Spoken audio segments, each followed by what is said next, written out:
Storms arise, I will keep mine eyes on you, for there is no other help I know. Lord, I will worship you when I feel alone. And I've lost my way. I will seek your face for all my days. Jesus, I will praise your name. For I exalt you with my worship, and I extol you with my praise. For you alone deserve the honor, Lord. I will bless your holy name.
Greetings, salutations. It is a Saturday. I know you're wondering, man, this dude went live on a Saturday? Well, yeah, because I won't be going live Monday. I'll be in revival Sunday, Monday, and Tuesday. And a lot of things have happened, and I was like, okay, I need to jump on here tonight. And just, well, tonight, early evening, whatever. I'm not going to be before you long. There will be no preachers going wild tonight. That most likely will resume either Wednesday or the following Monday. But tonight we have some other things to talk about: musician drama, musician shift, musician shenanigans tonight. So if you are a musician or you know a musician, especially gospel music musician, I don't really deal with R&B because it's not my field. You know, shout out to those guys. You know, they do their thing. So I'm not on them. But tonight I'll be talking to my gospel friends, my gospel musicians, about some issues that happened this week. Right, Nancy? So I'll be talking to you guys tonight, and we won't be before you long. A friend of mine that plays in New G Band with me, his name is Quadras.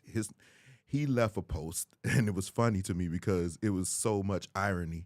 He says, dang, obviously I've been missing a lot on this here Facebook. Are we okay?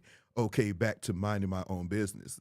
Only thing quiet, my brother, and you know I love you, you my brother, but your name came up in some of the same foolishness. Unfortunately, it was like a lot of things that happened, and it was sparked by controversy, it was sparked by ignorance, it was sparked by a lot of things. Sometimes in the musician community, we let things linger on, or we bring up issues that are not necessarily issues, and we turn them into issues.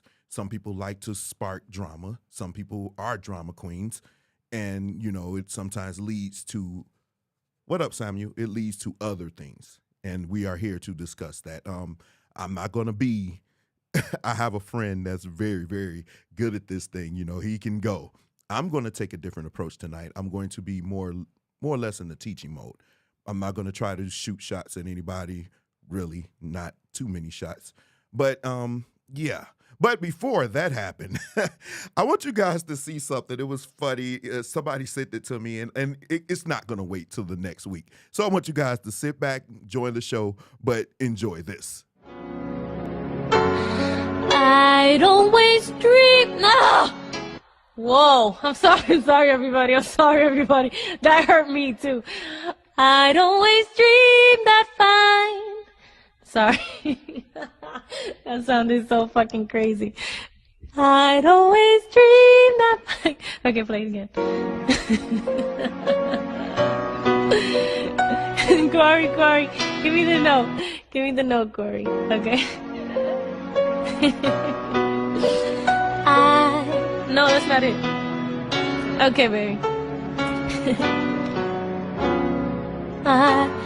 I'd always dream that fine. I'm still going off on always, right? I'd always. Do it again. I'd always dreamed. Yeah. Sorry, go ahead. Lord. I think our gospel singers and our R&B singers, I think we make it look so easy. Musicians, we make it look easy, and the singers make it look easy. When you have people like Kim Burrell and Nikki Ross and, all those Twinkie Clark, well, not Twinkie, well, Twinkie back in the day, but Dorinda and, doing all the vocal acrobats. I think we make that look so easy that anybody think that they can get up there and do what we do, and Whitney Houston's definitely one of them. What I heard here was very, very, very disturbing because I'm not a singer, but even I can hear the notes that she was supposed to be singing. And I think a lot of times the industry has changed so much where if you're a pretty face, they will catapult you to the top. But now this comes out and everybody's like, whoa, she really can't sing. But guess what? We knew that already. We knew she couldn't sing. She sounds just like this vocal effect I have on right now. Or even worse, she sounds like this. We knew she couldn't sing already. So when you put her in the mic, guess what's going to happen? Guess what's going to happen? When you turn off the auto-tune, and you turn off all that other stuff, guess what? This is what you're going to hear. I'm actually ecstatic that it came out because to me, it was like more of the same. I've always said that these people cannot sing. I've always said that. I was like, man, these people can't really sing for real. I mean, a handful of them, yeah. But see, the funny thing is the ones that could really sing, really sing, oftentimes they don't match look-wise. You feel me? So sometimes they say, okay, well, you can't sing. If you can sing a little bit, we can doctor you up. We just want to market you, your sexual attraction. And that's the reason why a lot of female and women, I hate saying female, women content creators, they get a step up above us, men. Men, we have to work hard. We have to do the extra stuff. Y'all see I got the little waves going on. We got to do the extra stuff. We got to make sure our camera is clear. We got to make sure the production's dope. We got to do that. But sometimes ladies, no matter what, if you're pretty, you could just put up your regular phone and you will get a lot of looks. Mostly thirsty men that would want to. But you still get a lot of views. You still get a lot of hits. And it's the same way in music. But I saw something, and we're going to go to the theater tonight. You guys ready to go to the theater? Those of you first time here, I got a theater. We're going to go there now. I want you guys to take a seat. Those of you who've been here before, take a seat. Hurry up. Okay, now that you're sitting, I saw something, and a friend of mine sent this to me. And we're going to dissect it because it was about musicians, but it started off somewhere where I didn't really appreciate. I didn't appreciate what happened here. It's probably from a show that the name won't get posted here. I won't say the name. Some of you probably watched this show. But when this was sent to me and it was talking about the stuff that was happening over the week, one of the instances that happened this week that we'll be covering really, really quickly, but we'll cover it. But something happened. So those of you who follow me, you know I talk about a lot of stuff about men stuff or what. I don't necessarily do the relationship. I can't tell you what your relationship, because it's not an easy thing to talk about. Every relationship will be different. I can tell you what men want. I can tell you what men are looking for. I can tell you. Reason why? Because I talk to a lot of men. I talk to men who have money. I talk to men who are working. I talk to men who may not have money. I talk to the Scallies and I talk to the Madden Kings. I got a good idea what men want. But when I saw this, it kind of goes into that line. So if this is your first time watching, get ready. Let's start it. So we're going to say the name of a musician because tonight we're going to be talking about the musicians because they are running amok all over my timeline. So now y'all have to hear it too. So we're going to place one of them.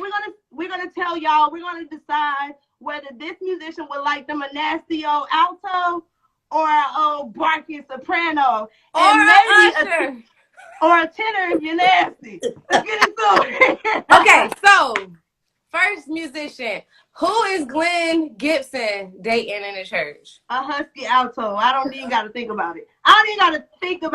That young man likes him a husky, young, raspy. Okay, stop. Y'all see where this is going, right? Now, I don't know these young ladies. I have my notes here. And we're going to go there today. Please, where's my notes? Because I need to go there. Now, who can tell me what husky means? I know what you think it means.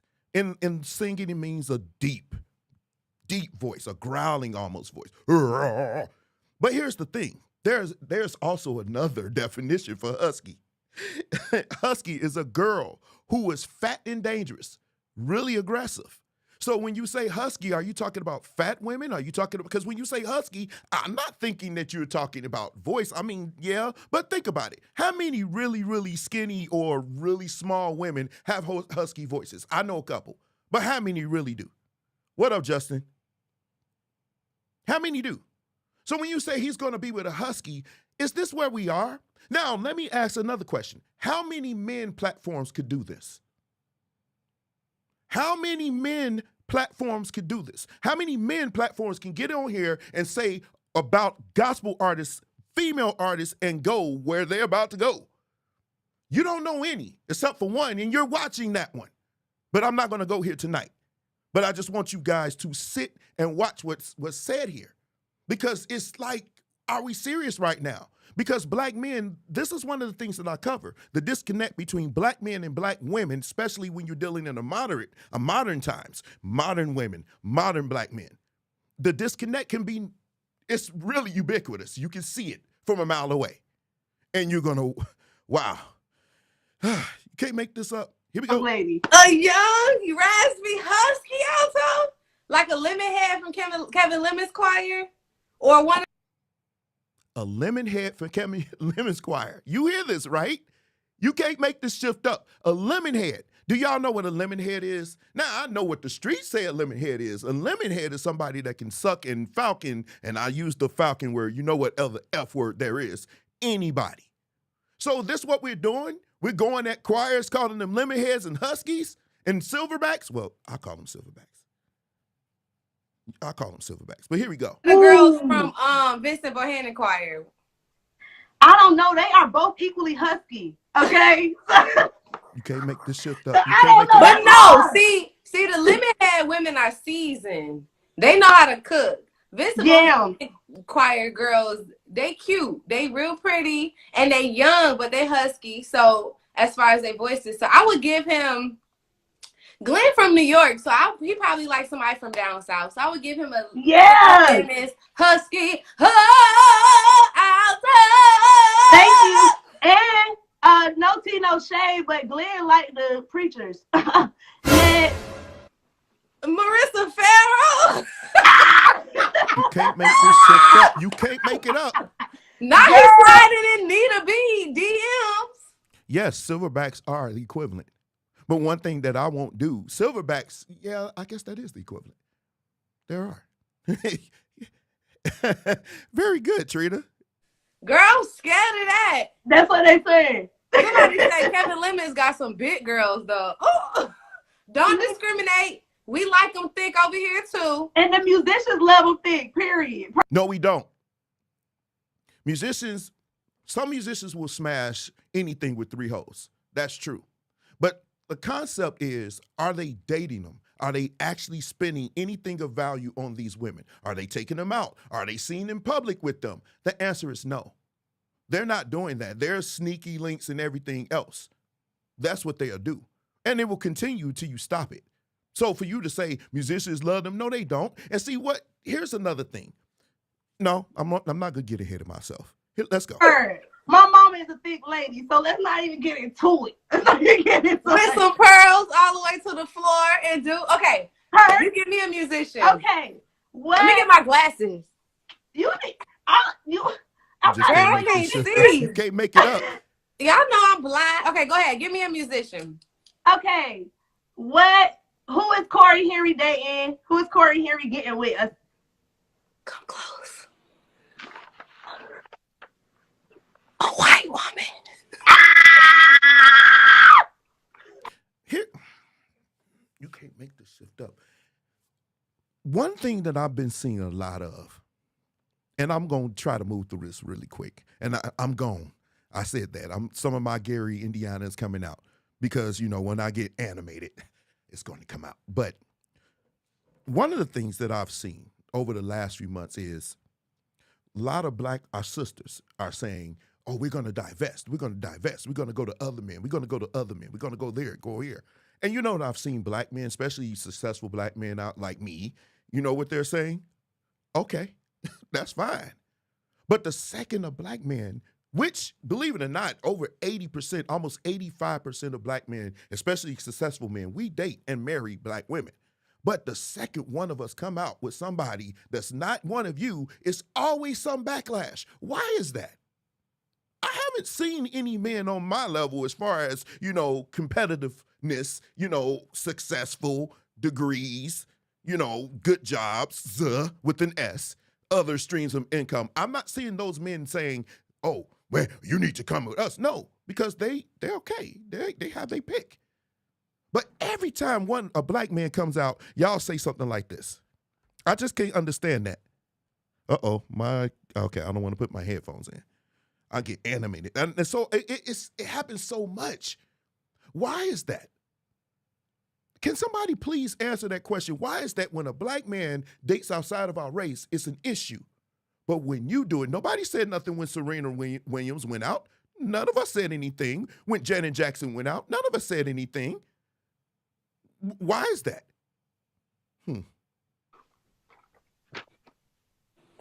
Corey Henry. Oh God. He be playing with Snarky Puppy and them. He don't like black girls no more. Corey, I thought he pulled a Beyonce and started his own group. It be a whole bunch of white people at his concert. I've been there. With headphones, with headsets. You can't make this up. Sitting in a circle listening to the music. With Abercrombie and Fitch jeans and dirty Nikes. A cardigan. But no. Let me see. Corey Henry. Yeah, I'm gonna stick with white girl. Yeah, that's a white soprano or a white alto. A CCM girl. What? Not even a CCM. At this point, Corey, I don't know. Love you dearly, but I can't. My discernment is a little off. Can't call it. Yeah, I don't know. I don't know. Yeah. Can't call it. With Dirty Nights by Our Week Workweek. I don't know. Okay, go ahead. Who you got? Who's up? Girl, who is ASAP Ward dating? Oh, God. A good old barking, elderly soprano. You know he dates somebody like, you're so damn evil!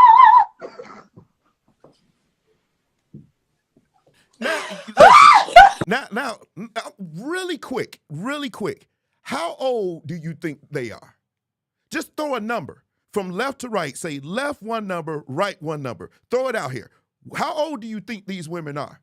Because when I saw this, I was like, okay, you know, my friend sent it to me, and I was like, these some young ones. They're young, but guess how old they are? 18. Somebody said 18. Okay, is that both or just one?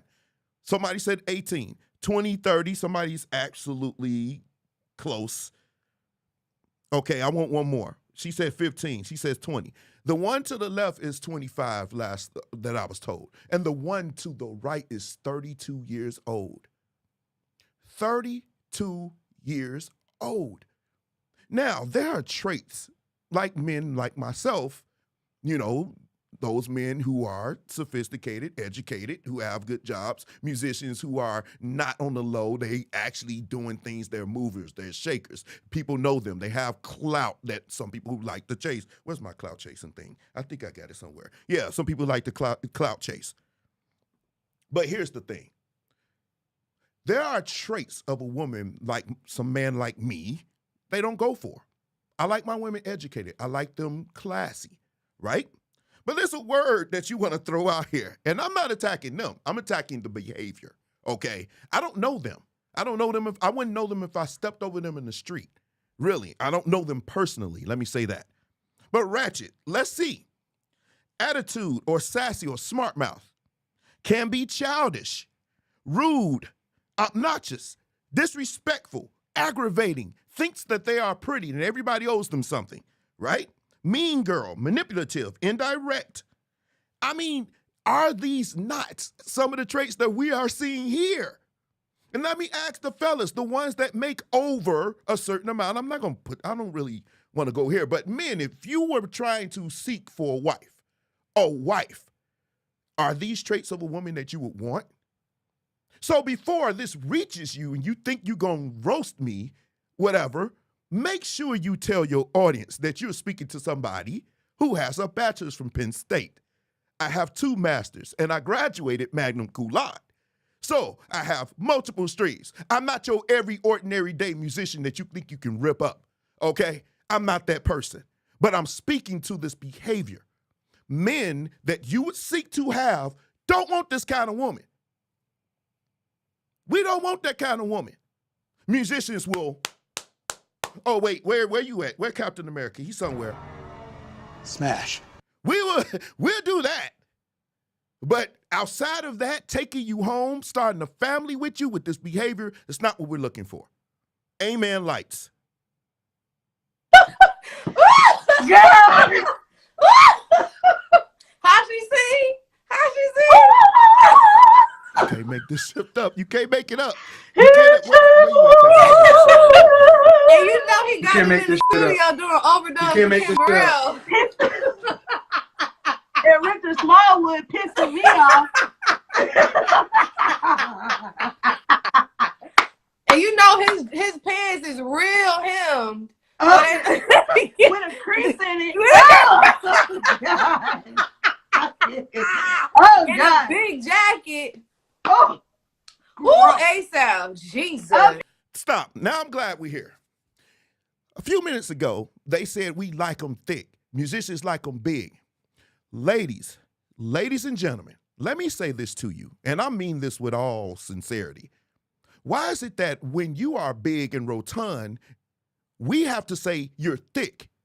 We have to say, oh, she's thick. Oh, she's fluffy. She's juicy. Where's my little memes? I got them. Where they at? I'm going to bring them up for you. Hold on. She's thick. She's BBWs. I like to say Buffalo Wild Wings. She's fluffy. She's juicy. Why do you have terms of endearment? But now you just roasted this man for being big. So you just contradicted yourself in the worst way. So we get it, fellas. When it comes to us, we're not allowed to be big. But we could get some big round ball with legs, and we have to say that you're thick. No, you're fat. Fellas start saying it. No, you're fat. You're obese. We don't want obese silverbacks. Because if you can come at us like this, then why can't... I know when I say silverback, some of you it ruffles your feathers. Good. I wanted to ruffle your feathers because we tired now. Men are tired. We've been taking it from you from 50 years. We're tired right now, and we're not going to cry about it. No, we let our legs do our talking, but guess what? There are platforms now that are speaking out against this. So you want us to be the best for you? We want the best. I mean, you want us to be the best for you? We want the best for us. It's a two-way street. We don't want the Venus flytrap eyelashes. We don't want all of that. Because, see, I think the problem is, ladies, you have a benefit that men don't have. We don't have, I don't care, Trina.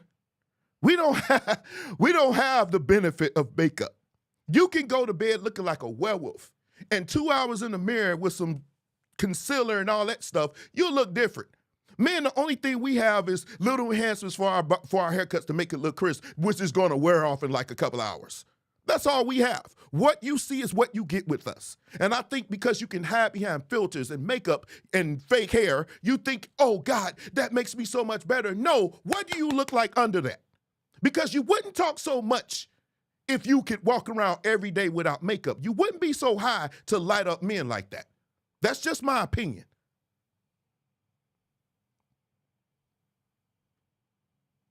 Just my opinion. Hey, all right, let's get into it. CJ Thompson.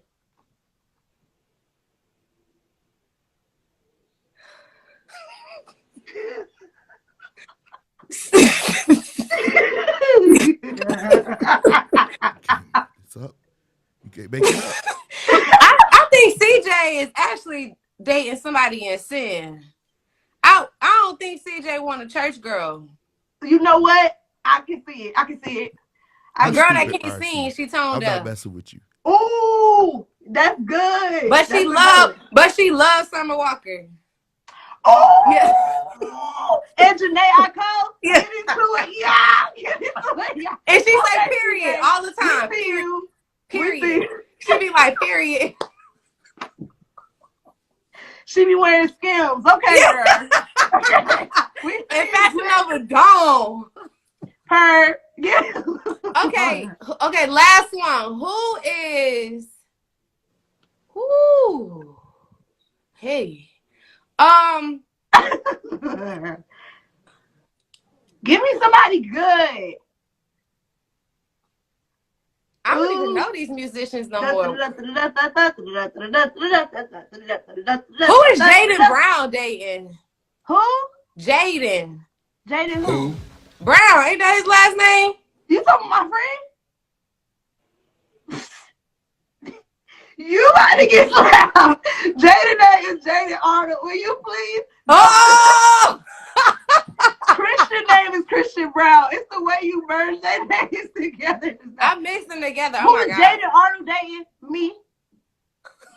Get into it. Yeah. There's that. Click. Well, let's get right on into it.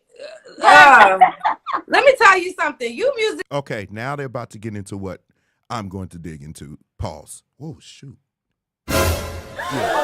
Yeah, I know. Here we go. Have been bickering worse than the Housewives of Atlanta circa 2008 reunion. When Nene and Kim keep your legs closed to marry men, y'all have stressed me to the white meat, and it's time to talk about it. Cause I'm sick. Get it off your minds. I'm sick. Sick. Let's get into it. I'm sick of it. The part that befuddles me is the fact that we tired. And the thing that bothers me is the fact that y'all still having these tired conversations, and a lot of y'all still don't play in all your keys. And this is my thing. They be eating your baby mama bundles up on the internet. And y'all don't say a goddamn thing. But y'all ready to risk it all over. I'm sick and tired. I mean, behind on child support, but ready to fight about a little gig. Okay. Do I even have to do commentary on that statement? This is what I'm saying. There is no platform where a man can get on here and say this stuff without receiving some kind of backlash. they would say, oh, we need to cancel him. So if the musician was saying, oh, well, you drunk more baby batter than anybody we know, if we were to say, oh, well, you got children out here and no husbands, where you at? I know you somewhere. Come here. She belongs to the streets. If we was to say that, you would be upset. You would be upset. Why do you feel so comfortable to say this stuff about men and musicians? Why? That's my question. If the musicians really, well, some of them do talk, but if they really talk, we could wreck shop. If I was to say, no, we're not doing musician panel. We're not doing musician panel to talk about what we need to do to help each other. Let's do a musician panel about all the chicks let's do that panel. Oh, man, it'll be dark. It'll be dark. The ladies. Get the stepping. They will be in that building real quick.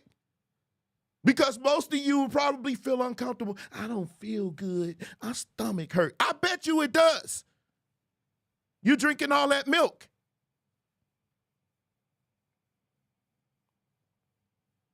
I bet you it would. But you feel so comfortable to say this stuff. My advice is don't do that. Because if, like I said, men have been talking, and if the men started talking, some of y'all got like 4, 5 kids by 6, 7 musicians, you'll be mad. You'll be mad. And that's the issue. Because you dang well ain't married. You dying alone. Where's my thing? Oh, I can't do it here. I got to wait till my other screen. But don't worry about it. We'll get to that anyway. Let's go. Okay, so let's just really dive into the topic at hand, because y'all have gotten us out of character. We really don't usually do this. Okay. But it's time. Trina, we're going to do this today, right? Can musicians start participating in damaging behaviors in our community? If you don't want her, don't screw her and damage her further. Well, that's a two-way street, sweetheart. If you don't want him, keep your legs closed. This is a two-way street. You chose him too. You chose him. We choose, you chose. Both of us decided to have sex. So don't put all of that on us. It's a two-way street. We know our part in it. But the problem is we always get to hear our parts. Oh, he trash. Oh, he a dog. Oh, he this. But we never hear behavior like this being criticized. And that's the issue. So we can play that game all day. We can play that game all day. I got time. Because for the first time in a lot of Saturdays, I don't have anywhere to play. So I feel good about that. She may want him, but he just wants sex. That's pretty much it. What are you offering outside of that? Because if you're not giving me anything, listen, what I'm seeing here, what else would I want with this? You see prettiness to the one to the right. What else would I want? Because that's what you're offering. You're offering sex. You have not been prepared to be wives. So when we go to our gigs or we go to our sheds and we see all the women there, and you guys, some of y'all are really aggressive. You in our inbox, where you going after this? We already know what's happening after that.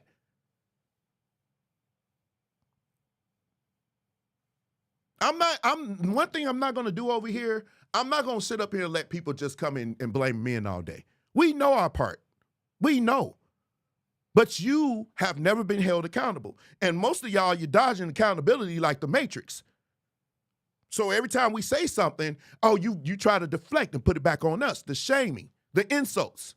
We get that all the time. But men are numb to it now, especially men on a certain level. Once you start to get to a certain level, that stuff doesn't bother you, because the options that you have, you don't have to deal with these people that nobody wants. We don't have to deal and listen to you. Why would I care what you think? I ain't getting no amens on this match, and I ain't want none. I'm not blaming y'all. Women are the weaker vessel. You need to tell them that, because we got more manabees than we do anything. You can't have it both ways. You can't say we're equal and then say we're the weaker vessel. Not you, Trina, but we know it happens. I'm not submitting to him. Who he think he is? But when you start talking 50-50, that submission thing doesn't feel so bad, does it? When you start talking 50-50, man's supposed to pay everything. But you don't want to submit to a man. But we are church girls. This is why I don't really mess with church girls like that. That's why I don't mess with church girls. Church girls, they know, they regurgitate what they hear, their favorite preachers preaching, but they don't adhere to the words that they should read for themselves. God, man, woman, children. But you want it to be God, man, woman, children. It doesn't work like that. We picking and choosing. No, we're not picking and choosing. Men never moved. We don't have the luxury of moving. Name a time when men have ever been submissive to a woman. Name a time where that was ever acceptable. We never moved. You decided that you wanted to climb and be on the same level with us. That's what happened.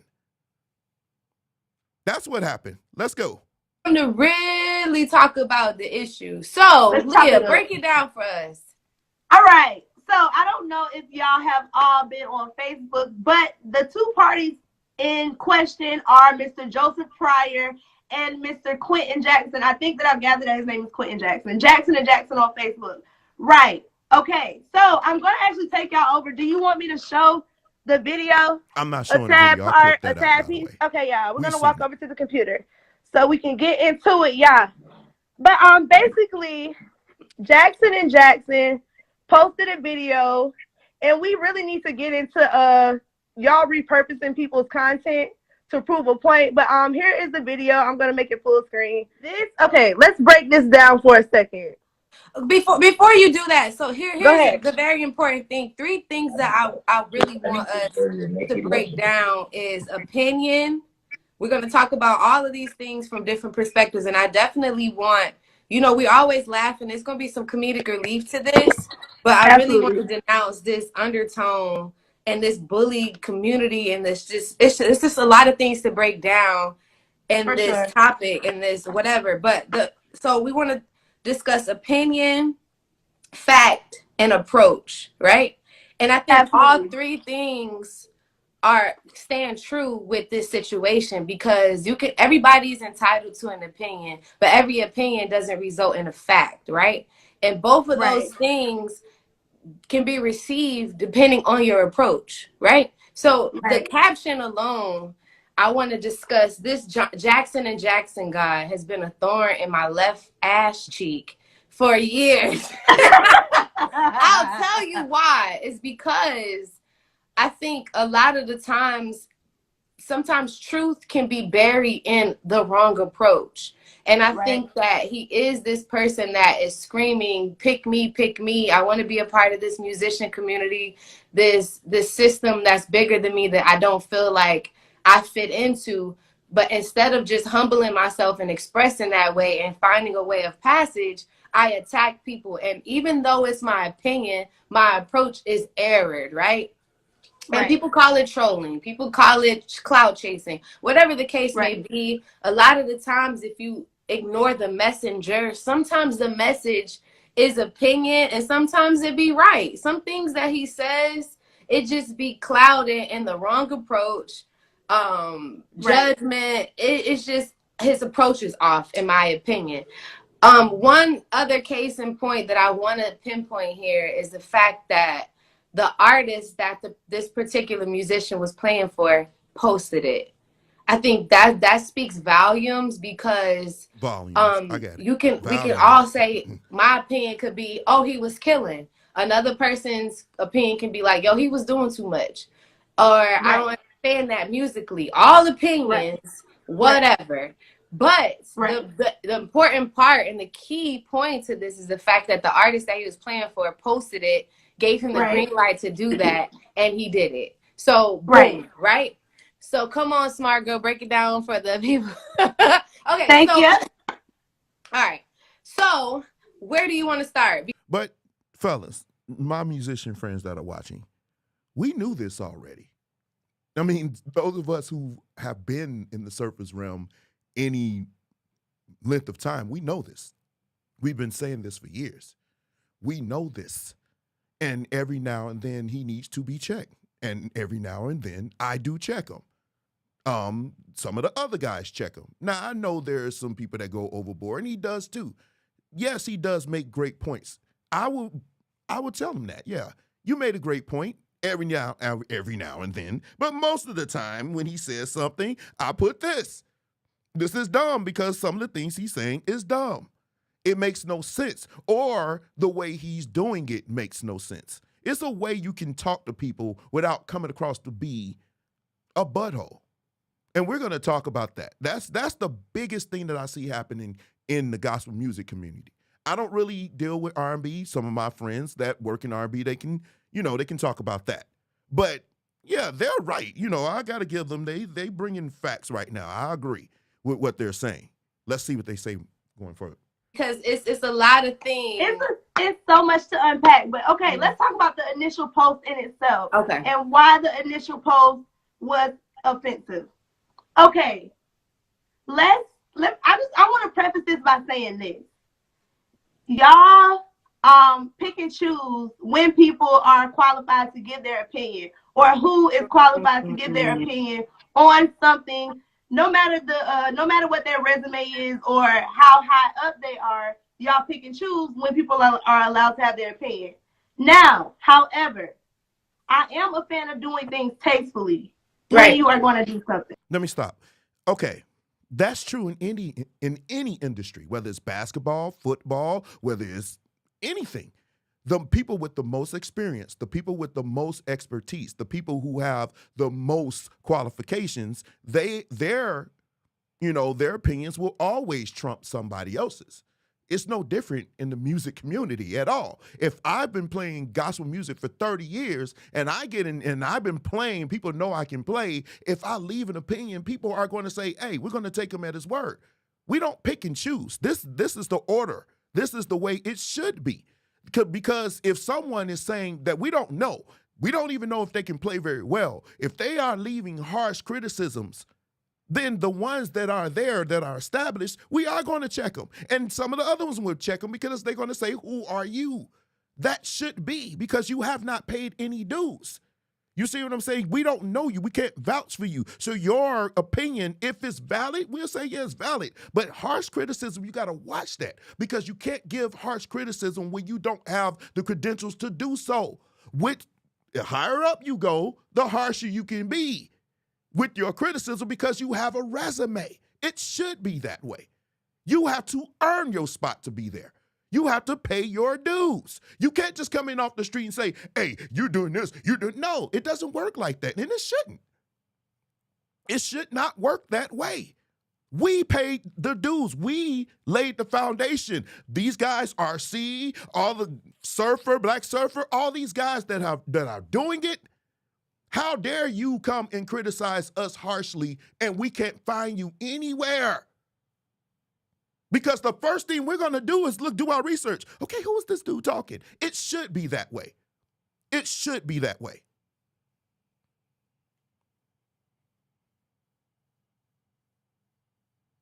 Thank you, D. I appreciate that, brother. But I think it should be that way. I think you should pay your dues. I believe everybody's opinion should account for something. But I believe if you're going to excoriate somebody and criticize somebody harshly, then yeah, there should be some level to you. You can't be a bottom feeder and say, hey, the shark shouldn't eat the biggest piece of meat. Well, let me suck on these rocks. Pause and no pause, actually. Right. Yeah, and the thing is, I don't even think Joe was truly offended. I think other people made it bigger than what it was. And again, I think Joe is a grown man. He can handle his own battles. It was a lot of the outside chatter, like dudes dick riding, and they was doing a lot of like, look at me, Joe, pick me type of energy. And Joe signed my baby head ass. I'm tired of y'all. Do we need to go further? Do we need to go further?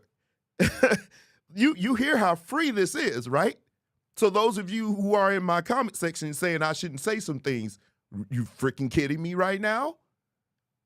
Here we go. And I get it. The musicians community is it's a boys club at the end of the day, and it's like every quarter they'll let certain people in, and once the OGs graduate, it's a hierarchy. Once the OGs graduate, it should be a hierarchy. That's the thing. It should be.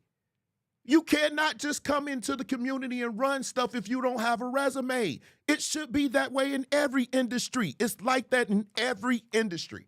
No one can come off the street with no credibility and say, hey, I'm this, that, this, calling shots, going at people. No one can do that. Why should it be different here? Why? It's always been that way, and it's going to continue, and I think it should. No one is saying I've been in the realm. People have had their opinions on a lot of things. They've had their opinions on videos and other performances, but they don't go hard at none of the real guys. Oh my God. They don't go at Sput. Some drummer that can barely tune his drums is not going to go at Sput, and he shouldn't. How dare you? It's disrespectful. to another staff, and they let a few more in. Now you see a different culture with Christian Brown and the younger cats coming in, and the Corey Henrys and everybody else graduating to a different plateau. I get that, but here's my issue. Jackson. I can't speak on Beyonce. It's just certain things that I'm just not gonna say, because as an artist, now as a consumer, I can say, yo, her last album's trash. But as an artist trying to come up, I have to be careful with my words. So if Jackson is really serious about being welcome into that community, he has to choose his words wisely, and he has to shift his approach. Absolutely. And I do feel like he has an active IEP. I think there's something, very much something, that's not. First of all, you seen that post. If somebody say Grand Rising, I'm scared. Grand Rising equals serial killer. I'm watching you. He's so defensive.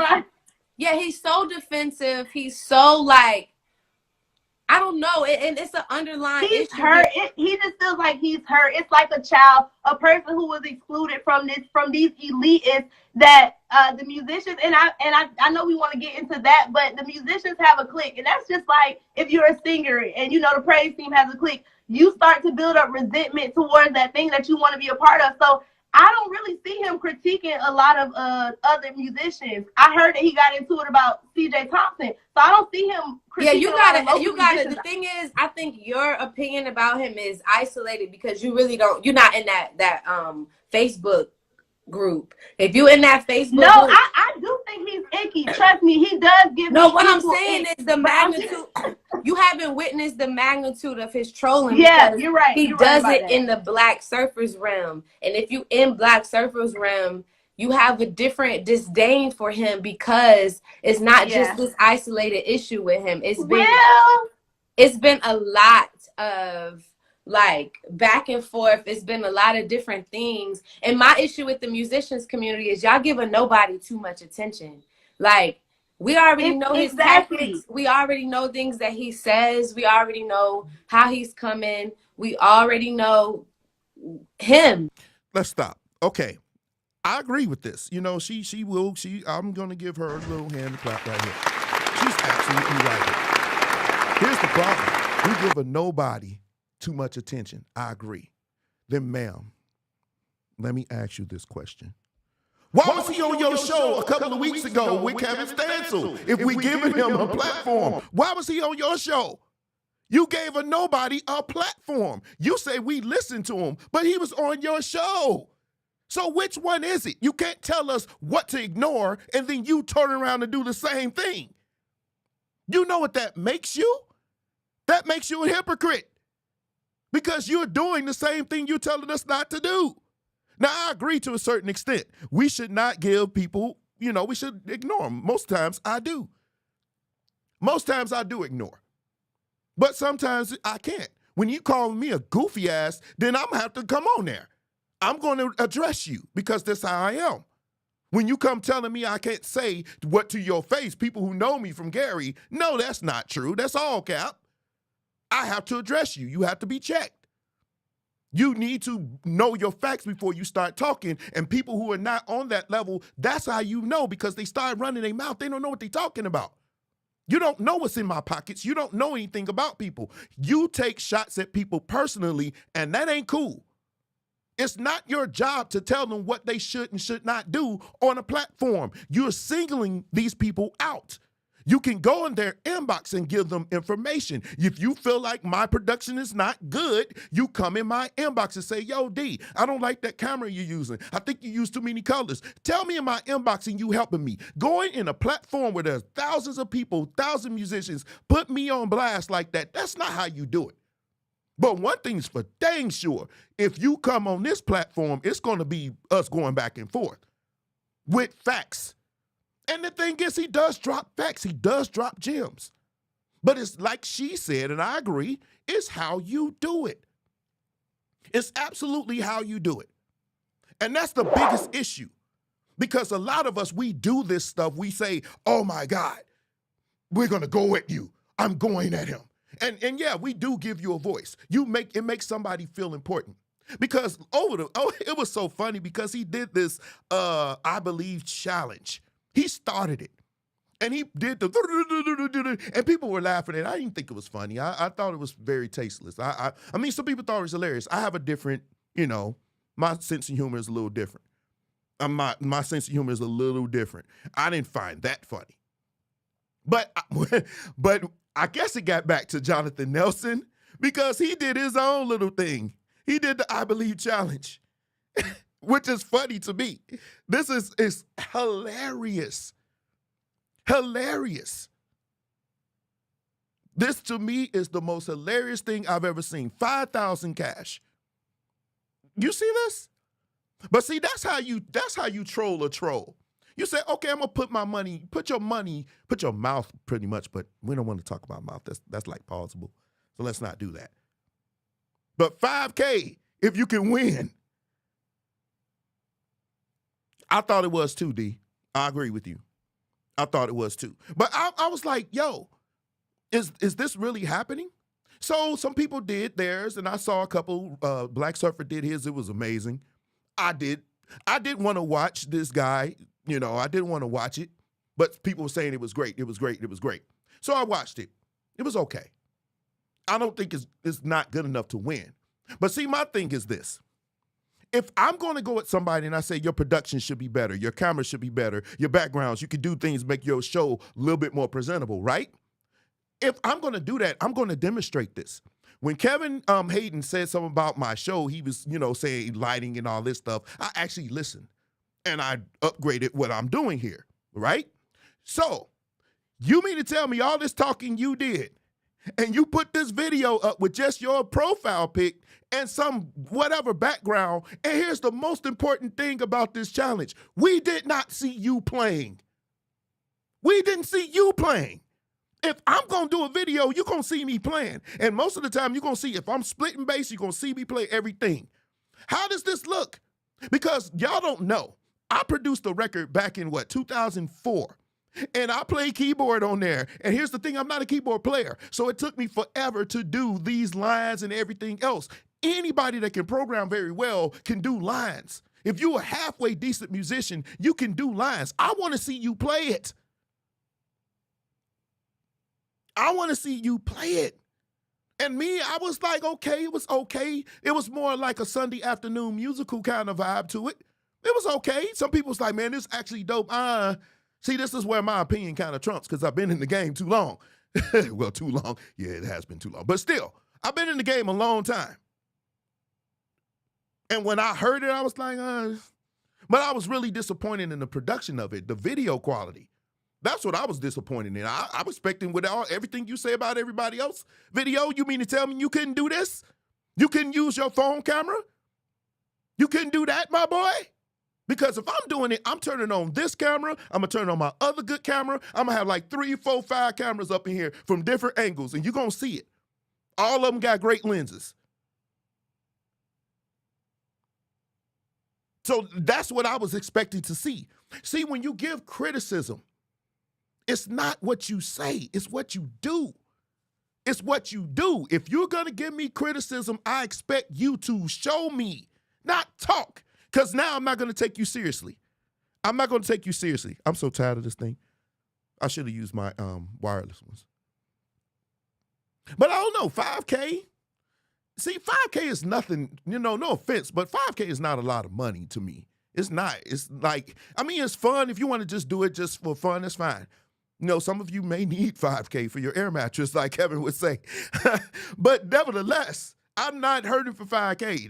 That's really nothing to me. But some of you go, but I think you should do it if you want to do it. Show your creativity. Some of you have done it for free. So make some 5,000, hey, whatever.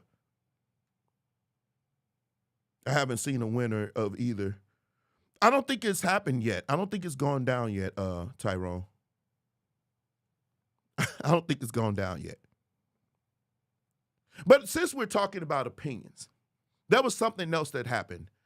In the video that started the show, it's a young man named Russell Harris, Jr. He actually plays at the church I serve at on Sundays. Russell is a good kid. I wouldn't say kid, he's a man. He's 19. He's a man. And something happened over the week, and it got pretty heated. It got pretty heated. Thank you, Kurt. I appreciate that, brother. It got really heated. But this is what started it. Mike left a post. No. Here. He left a post. One interpretation of music will make one person think they're good. It'll also make one think that they're horrible. Then you have the one that's in between. Okay? Thinking it's just different. Doesn't mean it's good or bad. You guys decide. Y'all don't kill me. I don't know the young lad. I'm just using this video. The young lady's in the video, the 32-year-old one, she said something, and it was to the effect that, you don't use somebody's content to make a point, especially if you're being shady. Now, I'm going to show the video. Now, to me, I'm going to be honest. If you were to come to Chicago, you would understand the context of this whole thing. A lot of organists in Chicago, when they back up the preacher wants them to go. And they go. I'm telling you, they really, really go. I've seen Russell hang back. I've seen him go way out. I've seen him do all of this. So in this particular instance, it was one of those moments where he went way out. I'm going to play the video, and I want you guys to pay close attention to the last part. And you tell me if this was a shot. We gotta go. Get this bitch. Mama gonna run her with the red hat. With the red hat, just touch her. Touch her. God said he's killing her broken pieces. We dismiss y'all. Get out, bro. You're gonna be ready to get out, bro. He's killing her broken pieces. Your heart won't experience that no more. But God said be healed. Y'all get y'all play yourself good. You gotta go. You gotta play, boy. Y'all want to pick y'all paper up for herself. So you saw the video. It was that end part that kind of threw everybody off. It was that end part that threw everybody off. And it started a whole thing. Some people from my church got involved. I pretty much stayed out of it until I saw live some musicians that I really, really respect in the game. I respect Mike. I respect Damo. I respect Tony Russell. Man, I respect him because we pretty much was in the game together when we were teenagers. But in the video, they were speaking about some things about what was happening. And it was brought up that the musicians today can't take anything, which I agree. I believe the younger musicians, you guys, to me, honestly, just being honest, you say I'm an OG, I'm going to say it. Sometimes when we give you just the smallest criticism, you're ready to jump off. The preacher tell you, hey, turn that down. Could you turn that down? Boom, you ready to go. You're going to jump and lead a church. I've seen this happen a lot of times. So it makes me think we got to deal with you with white gloves. Come on, don't do this. Don't do that. Don't do this. And I understand that. So I agree. It's a different era. What I don't agree with is when I was younger, there were a lot of musicians that talked to me crazy. I've been cussed out like Tony has. People have said some things to me. They've embarrassed me. They put me on blast in front of. I remember one time a musician actually, I was doing a jingle or whatever. It was a jingle. I went downtown. I had my bass. Now, here's the thing that I learned even then, that you can get it, pause, but not really, depending on who it is. But you can get this kind of treatment even in front of the corporate world, where people who don't look like you, well, especially me, they don't look like me. And to be embarrassed in front of those people because I was dumb, I didn't know. See, I grew up in Gary where there weren't a lot of bass players. I was pretty much the only one, and I was 18, 17, 18. So I didn't know, there's one guitar center. And I don't even think it was a guitar center. There was Rubino's with his high charging aspirations. He was high. You get some strings over there. That thing is $60. He was high. He would be hated by Kanye, actually. And I went in there with strings. I boiled them. And I'm going to be honest, bass players, I don't really think that works very well. I think boiling is just, it may get you through a service that you may just want to get through. I think that's probably one of the reasons why I got so many basses, because if I feel like the strings are dying on this bass, I just grab another one that I know. I just put strings on. I think that's probably one of the reasons why I got so many. But even then, I didn't know better than to come to this studio session. This was the first real studio session I've ever done. So I came in, my strings, they wasn't bright, clangy. Bass players, you know what I mean. Bright, it's really just slapping. You can barely touch it. It's tink, tink, tink. I guess that's the sound he was looking for, but he embarrassed me. He went off on me, and he embarrassed me in front of those people. Now, you would say that that's tough love. I give you that. But here's the problem with that. Rubino's, yeah, ridiculous, absolutely. But here's the problem with that. I did develop tough skin. I did. But he doesn't know this, and he probably will know now. There was a level of resentment I had for him for doing that to me. There was a level of resentment I had for him. And did I thank him? It's like I feel 50-50 about it. On one end, you did help me develop tough skin. But what you don't know is I have been abused and bullied my whole life almost. From the time I went to elementary school to middle school and for the first 2.5 years of high school, and then I broke somebody's nose and I beat him down to a bloody pool, and then they said, oh my God, leave him alone. But after that, nobody bothered me. But it shouldn't have taken that for me to get, well, I guess in Gary it did. But still, the bullying. So you never know where somebody was. You don't know what they've been through. And that the way you talk to people can push them over the edge. You see what I'm saying? So what happened then, yeah, it did make me have a little bit more tougher skin, but I was already getting there because of what I've been through.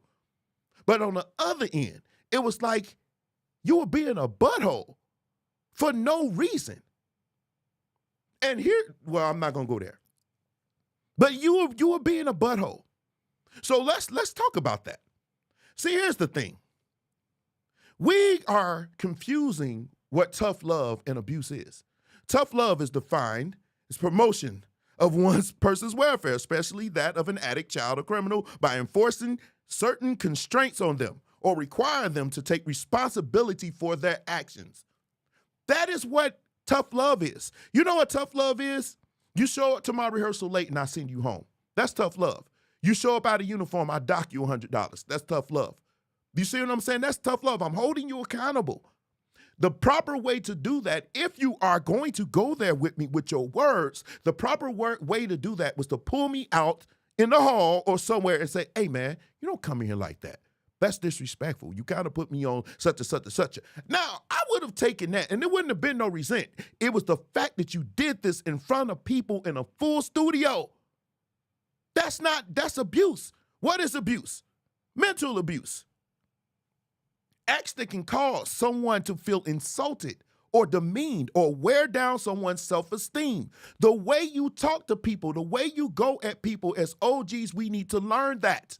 It is not our responsibility to tear down another young musician. That's not our responsibility to be an ass, a jackass. That's not our responsibility. That's not.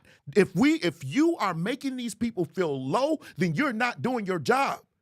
If you are going to speak, then speak in a way that should edify. And sometimes in edification, yes, you do have to correct. You do have to rebuke, but you have to be careful. And it leads me to this point. We have seen so much rebuking, even from Jackson Jackson. If I was Jackson Jackson's friend, I wouldn't mind him going at me and holding me accountable if we have a relationship. But a lot of us want to go at these dudes and say anything we want to say, and we don't even have a relationship. We don't even think, hey, I don't really know this dude. Why am I doing this? And this is something we all could do better at. I've been a part of some groups where I should be held accountable, and I'm not going to do it. You know, even now, I see somebody post something and everybody trying to rip them up, and I just kind of mosey on by. Or I may, at most, I might put the eyes up like, whoa, what's going on here?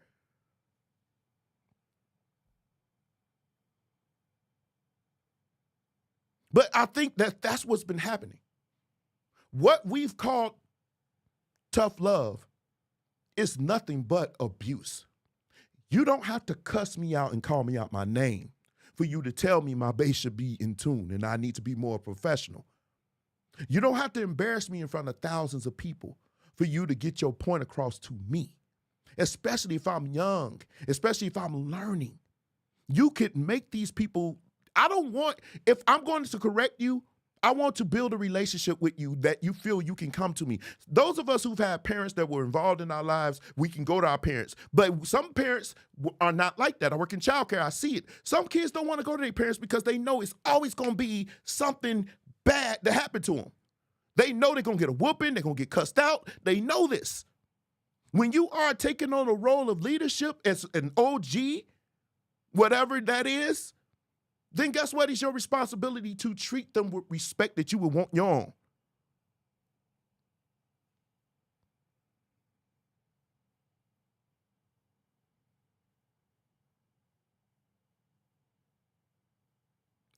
And so it's a way you can do it. Like I said, there are times where you have to be harsh, but you have to be strategic in how you're doing it.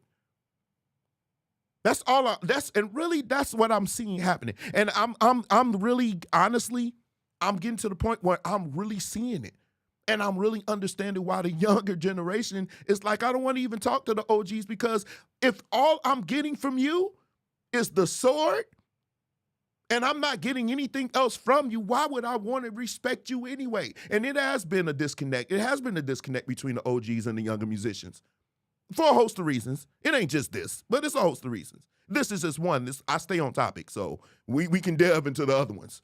But I stay on topic here. I don't do that. If you want to talk about it, we can do it after show. But I'm staying on topic with this one because this is important. You got to watch how you talk to younger musicians. We cannot be, if we're going to leave a legacy, I don't want to leave a bunch of battered soldiers for the next generation to look up to. You wounding them. They wounded before they can even get into battle. What sense does that make? Prepare them for battle. Prepare them because it is going to be harsh for them, because here's the thing. The music industry is cutthroat. And you can prepare them for that without being a butthole.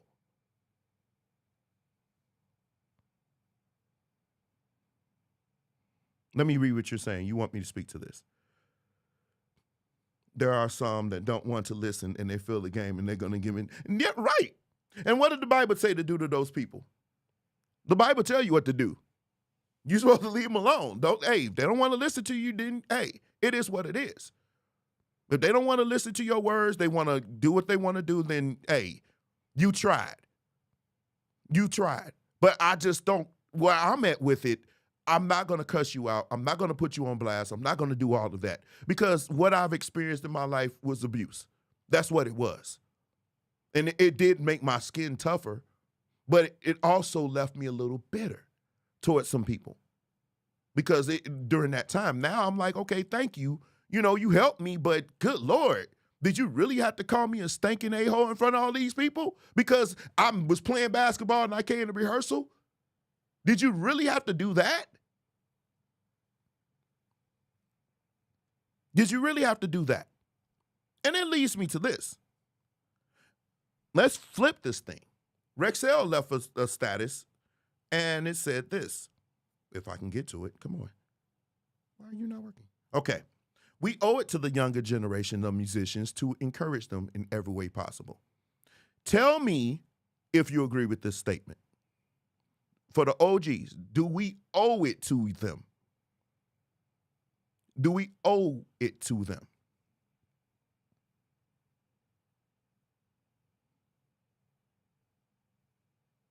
I agree with you there, Dawkins, with the conversation that you had. But answer this one. Do we owe it to the younger generation? The OGs, such as myself. Okay. Dawkins said he believed we do. We do. Okay. Anyone else? Before I answer?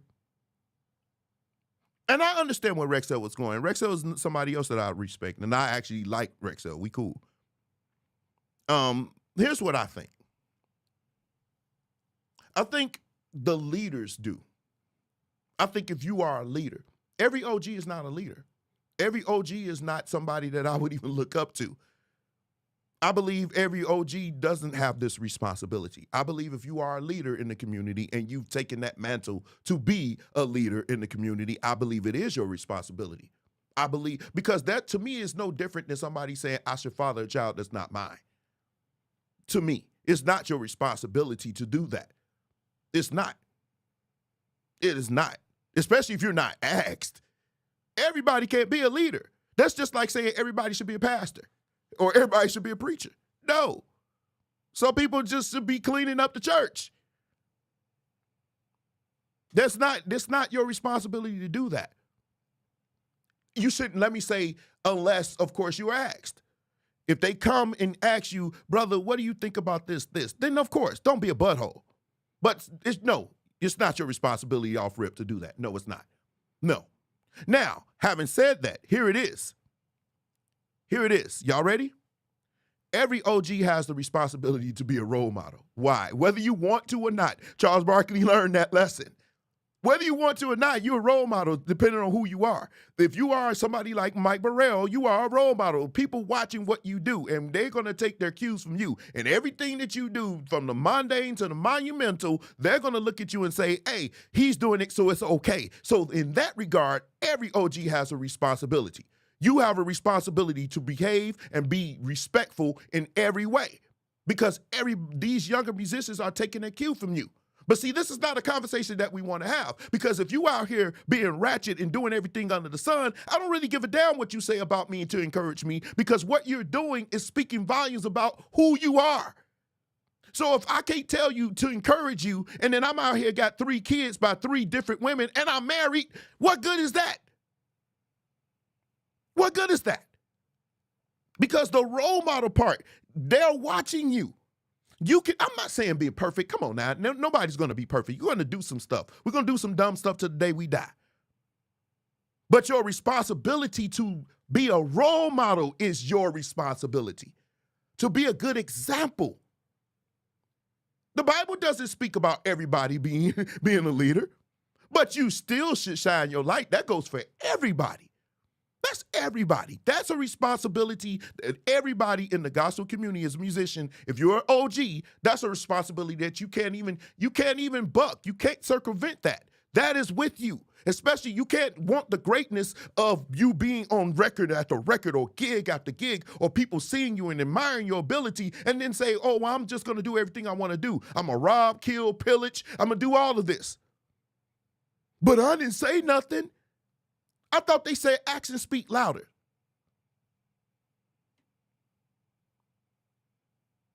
How can you respect? Exactly. I would rather that. I don't care what you say to me. When I was younger, I used to watch a few musicians. And I would be honest with you. When I saw them in person, I was a little bit like, wow. The way that the nastiness, the way they talk about people, I don't know. I didn't need your encouraging words, because to me, it's disingenuous, because you demonstrated what you really thought when we were seeing you talk. When I remember one time I was coming up, and the Thompson Community Singers were actually in Gary. And I remember walking by the dressing room of the Mighty Clouds of Joy. My family, who I played for at the time, was one of the opening acts. and the Mighty Clouds of Joy. And I remember saying, man, I like the Mighty Clouds of Joy. And I walked by there, and, you know, I'm young. You know, at this time, I was like 14. You know, I was, you know, this is my first big concert. I was excited. And I've always thought that I was naive, 14 years old. I thought that these guys were great musicians. I was like, oh my God, and they gospel. Oh my God, this is great. That's great. I walked by that dressing room, heard some of the most profane thing. And after that, I was like, are you freaking kidding me? Some of the things I hear when I'm walking back, I mean, I'm literally hearing people saying stuff like this. Like, really? And not the FOH. They're literally saying the words. They're saying, out of here. You shouldn't be saying that at a gospel event.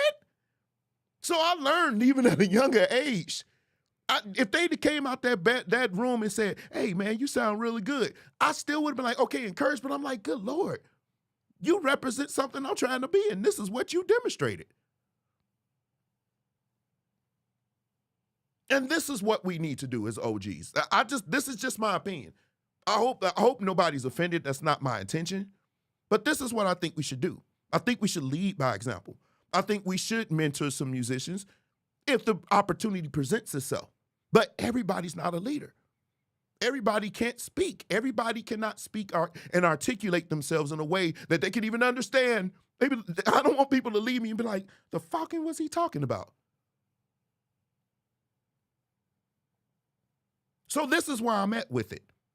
We do have responsibility. And I'm going to do my best while I'm on earth to try to lead by example. I'm going to try. I'm going to fail, especially when somebody take me off of that Gary part. God is still working on me.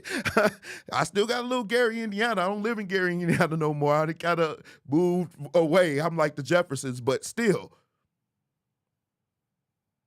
Let me read some of your comments. But this is how I feel. And I feel so passionately about this because I've been seeing this happen too much. I've been seeing the shots. I've been seeing that. And I just feel like we do better if we just go to people and say, hey, I've talked to Russell. Russell knows. Russell knows how I feel.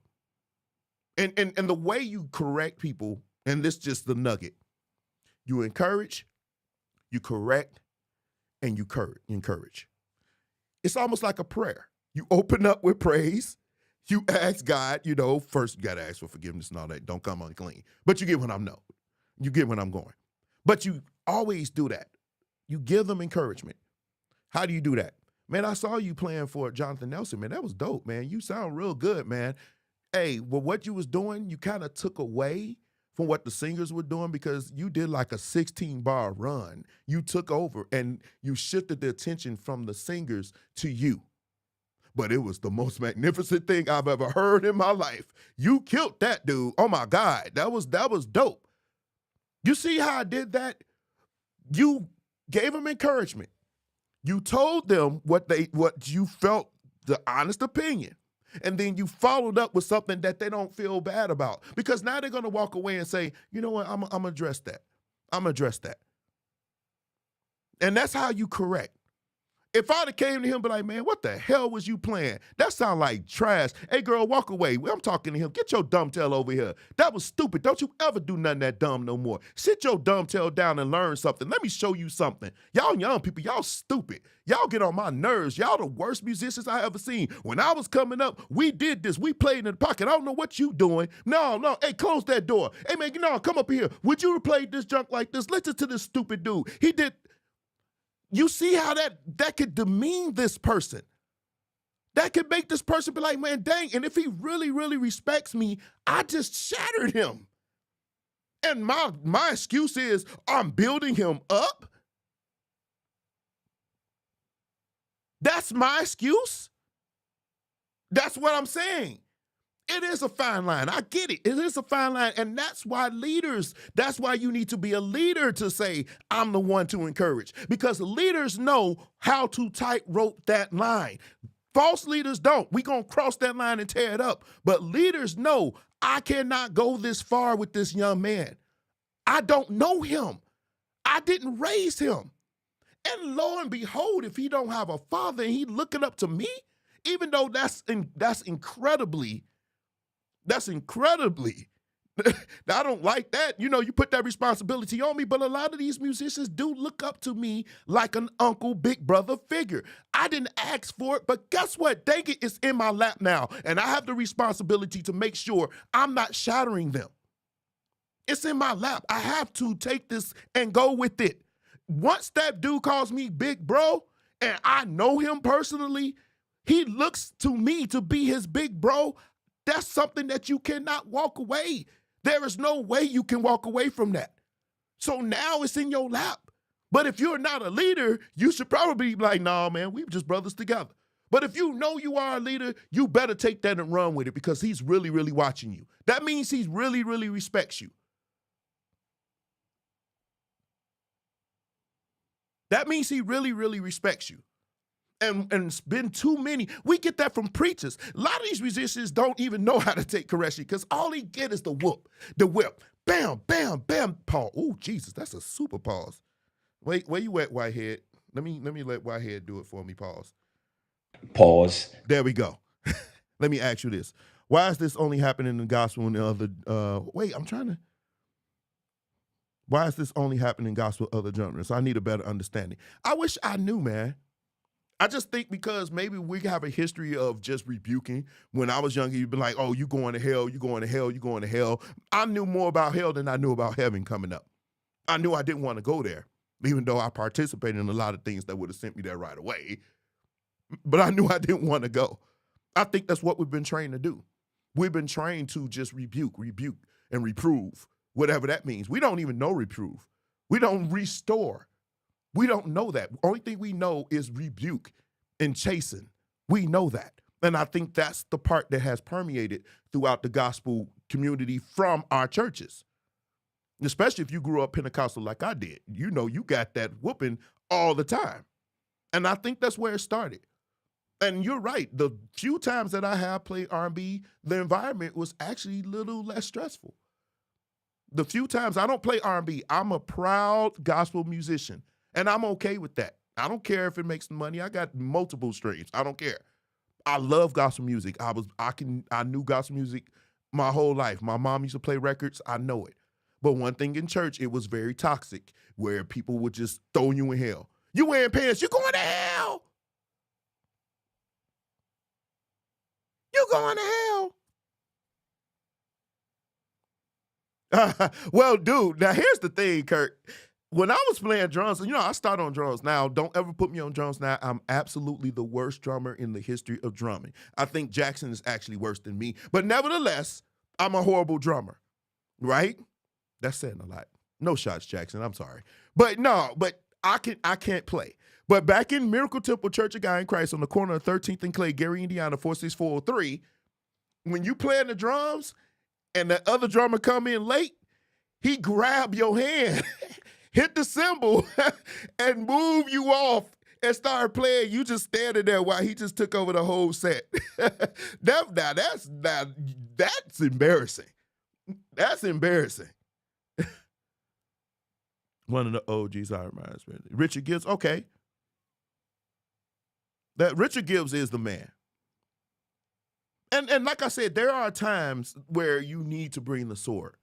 There are times. I will say that. There are times when you need to bring the sword. There are times when you need to bring correction. But like I said, you just need to be strategic and make sure you have a relationship. If I was seeing a young musician that I didn't know, I would go to them in a way to explain what I didn't like. If I see, it bothers me, which brings me to this. It bothers me when I see musicians making choices that could, shorten their ability to rise in whatever industry, especially gospel music. I saw a post yesterday with these 4 guys. I'm not going to mention them. One of them know I went at them. I corrected them.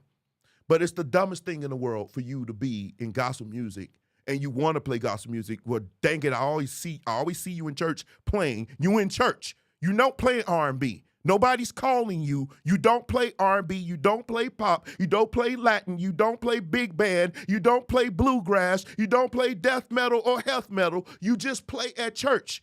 So how stupid can you be as an individual to take shots and real bad shots at gospel artists that you want to play for one day. That's the dumbest thing ever. If I want to play for Marvin Sapp, I'm not going to take shots at him online. On live? With people watching? So I went to one of the musicians, and if he would tell you, I'm not going to tell you what I told him. Maybe he'll share one day. But I told him, I went to him, and I said, bro, yada, yada, I'm not going to tell you what I said. All that's blurting out. I went, I talked to him. But after that, you know what he said? My bad, bro, I'll do better. Because of the way I went to him. I didn't go to him shifting him and going at him and everything. I didn't tag him in a post or anything or post their pictures and up and everything. I didn't do anything to embarrass him. But he understood the severity of what I was saying because of the way I went at him. But the way that I did it was strategic, and he understood, and guess what? He's going to work on himself and correct that situation. Now, I don't know about the other dudes. I don't know them. But I didn't know him. The other guys, listen, let me tell you something. Y'all need to stop doing that. If you're trying to play gospel music, you better keep your mouth closed because you never know who you know. You never know who knows who. I'm the freaking MD and one of the people you were going at. So if I'm not going to call you for the gig. And if anybody come run your name towards me, I'm like, man, I don't know. I'm not going to talk bad on you. Just be like, I don't know. Hey, that's you.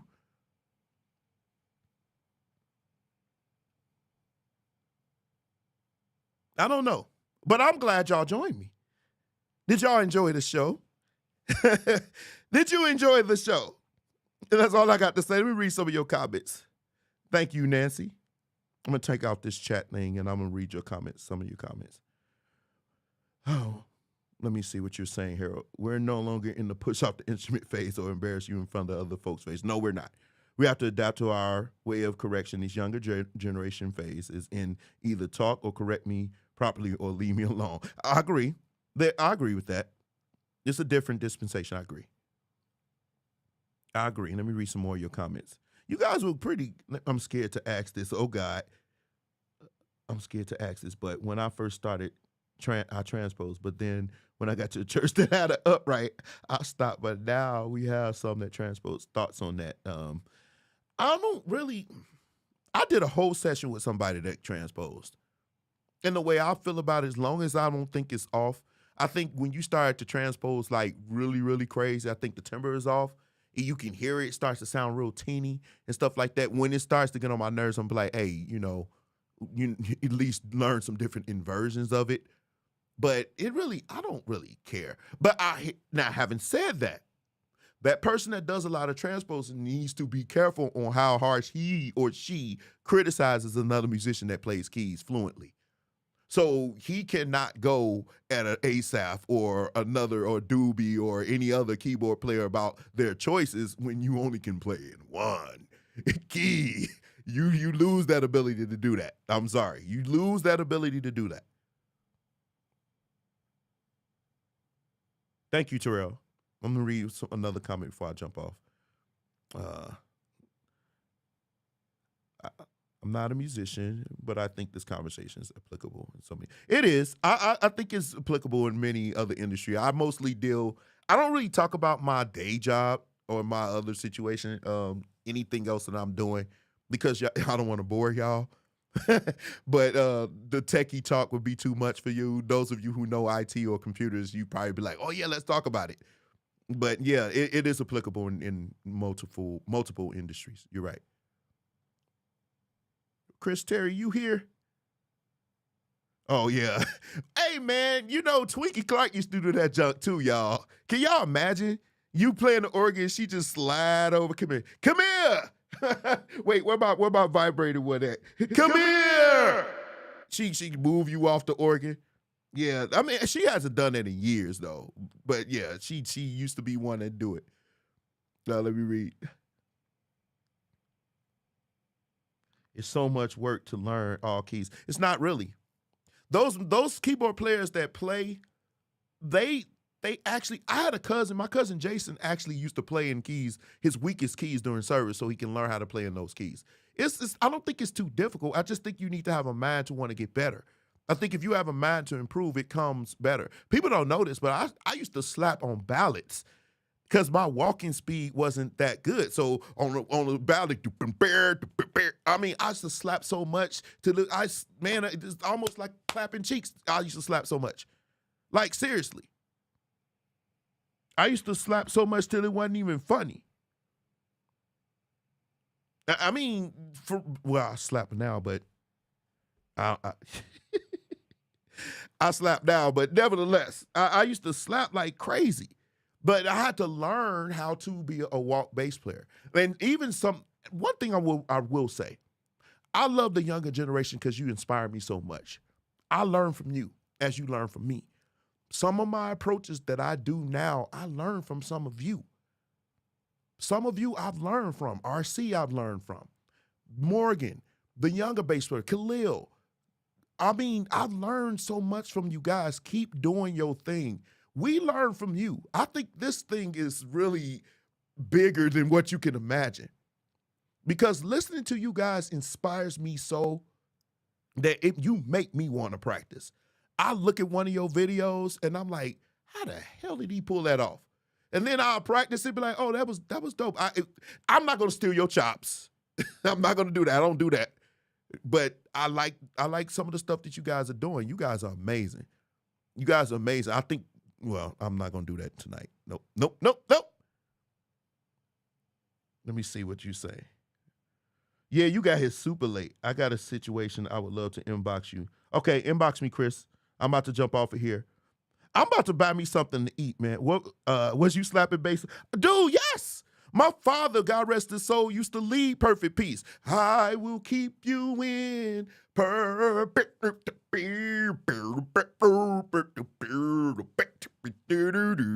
looking at me like, what the hell? Why are you slapping on this song? Because I can.